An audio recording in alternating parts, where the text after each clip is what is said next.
Iran में ऐसा क्या चीज़ है जिसकी वजह से अमेरिका ईरान के पीछे हाथ धोकर पड़ा हुआ है।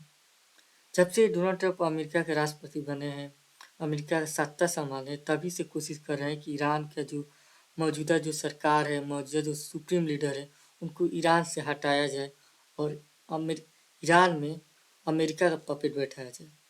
तो चलिए जानते हैं आखिर ईरान में ऐसा क्या चीज़ है कि अमेरिका ईरान के पीछे हाथ धोकर पीछे पड़ा हुआ है और ईरान पर अमेरिका प्रतिबंध पर प्रतिबंध लगा रहा है, जिसकी वजह से हम जो ईरान का जो इकोनॉमी है पूरी तरह से टूट गई है और पूरी तरह से वहाँ महंगाई बढ़ चुकी है, जिसकी वजह से आपने कुछ महीने पहले ही 2025 के दिसंबर लास्ट मंथ में आप ईरान में बहुत ज़्यादा प्रोटेस्ट देखने को मिला था, सिर्फ महंगाई की वजह से।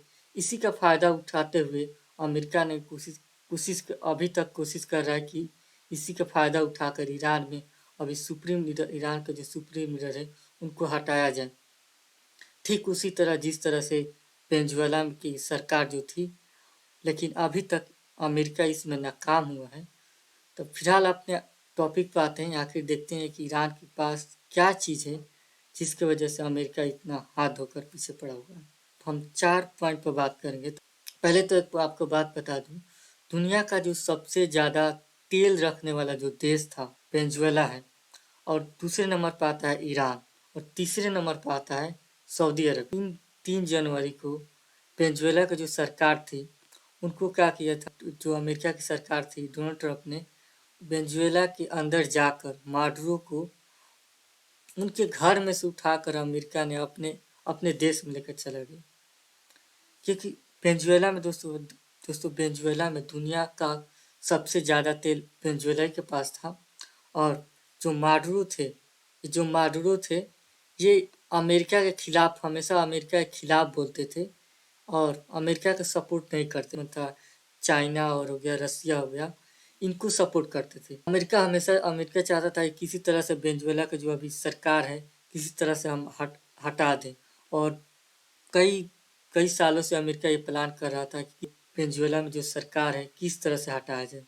तो आपने जो जो प्लान बनाया था अमेरिका, उस प्लान में तो अमेरिका कामयाब हो गया और जो माडुरो थे उनको गिरफ्तार करके अमेरिका लेके चला गया। और अभी जो वेनेजुएला के जो तेल है अभी अमेरिका कंट्रोल कर रहा है।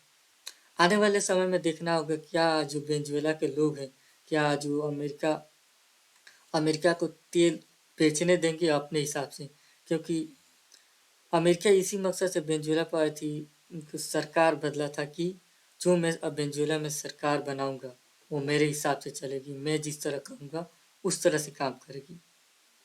आगे आने वाले समय में देखना होगा क्या वेनेजुएला के लोग ऐसा करने देते हैं कि अमेरिका जिस तरह कहेगा उस तरह से तेल बेचने देंगे कि नहीं, वो तो आने वाले समय में पता चलेगा। लेकिन फिलहाल अपने टॉपिक पर आते हैं।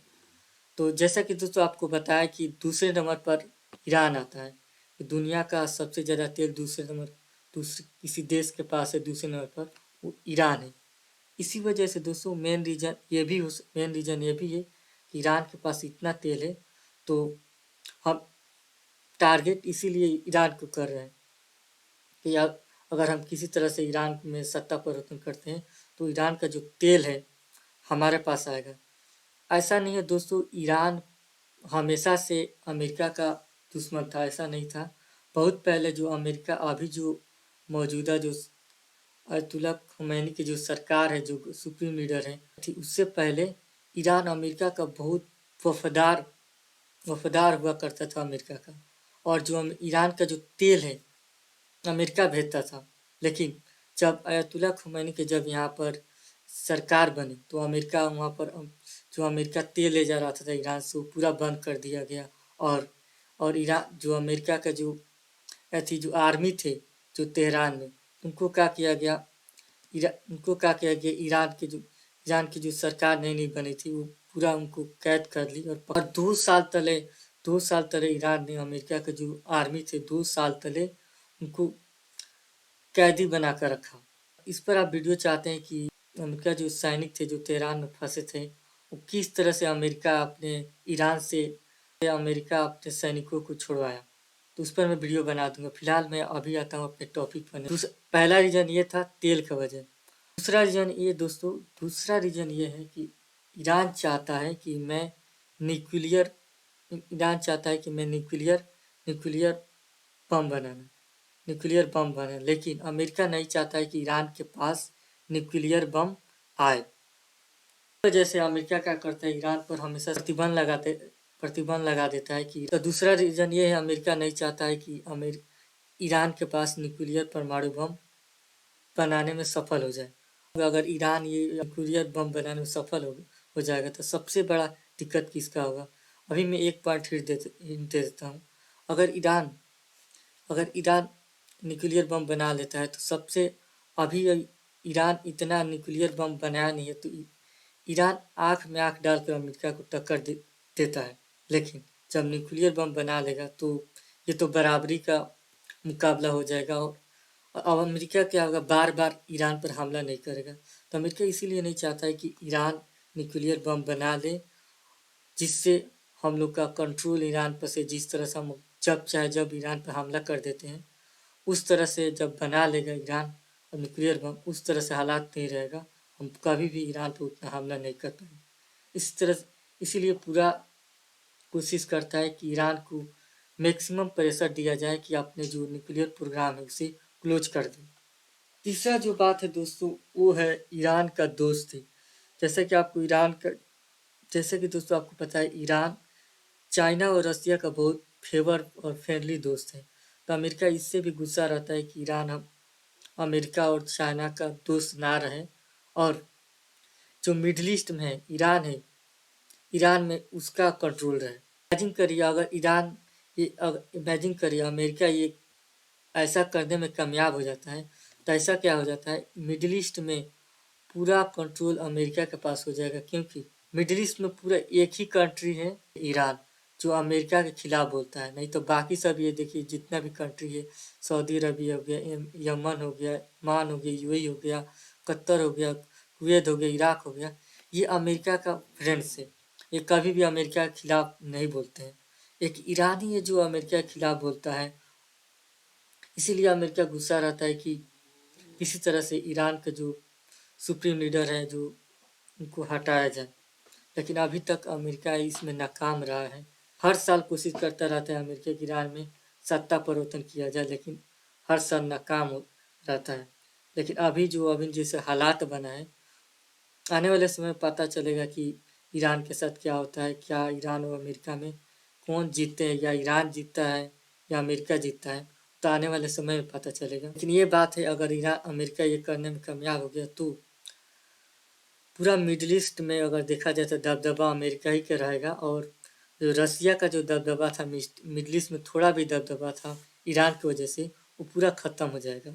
और चौथा रीजन है ईरान और इजराइल कहता है कि अमेरिका को, क्योंकि ईरान बहुत जल्दी परमाणु बम बना लेगा, तो इजराइल हमेशा एक दबाव डालता है अमेरिका पर कि आप कुछ ना कुछ करिए, नहीं तो हमें ईरान बहुत जल्दी न्यूक्लियर बम बना लेगा। तो इसकी वजह से क्या होता है, अमेरिका पूरा कोशिश करता रहता है कि किसी तरह से ईरान का जो न्यूक्लियर प्रोग्राम उसे ख़त्म किया जाए। और एक बात यही दोस्तों, मिडिल ईस्ट में जो अकेला इजराइल को जो टक्कर देने वाला है, वो अकेला ईरान ही है जो डायरेक्ट इजराइल को टक्कर देता है। नहीं तो बाकी सब जो मिडिल ईस्ट में जो कंट्री है, ईरान इजराइल को डायरेक्ट टक्कर नहीं दे सकते हैं। इसी वजह से जो इजराइल की जो सरकार है, इसी वजह से इजराइल की सरकार है, वो चाहती है किसी तरह से ईरान में जो सरकार है उसी तरह से रिजिम चेंज किया जाए।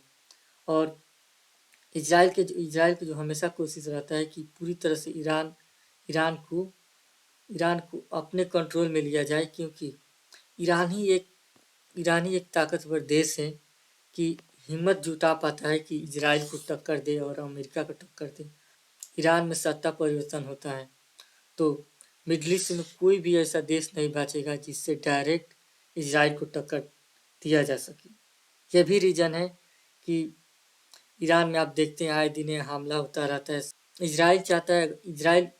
इजराइल को पता है कि ईरान अगर परमाणु बम बना लिया तो पहला परमाणु बम इजराइल पर ही मारेगा, और ईरान एक ताकतवर देश बन जाएगा।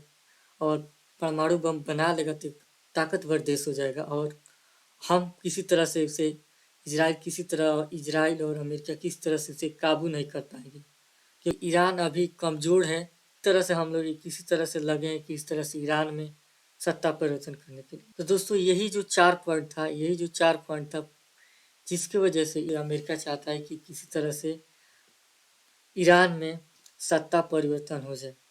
तो दोस्तों आपके नज़र में और क्या लगता है, किसके वजह से और किस रीजन से अमेरिका ईरान पर इतना ज़्यादा प्रेशर बनाता है? कमेंट में ज़रूर बताइएगा, और नेक्स्ट वीडियो बताइएगा किस टॉप वीडियो बनाऊँ, तो कमेंट में ज़रूर बताइएगा। तो फिर मिलते हैं एक न्यू वीडियो में।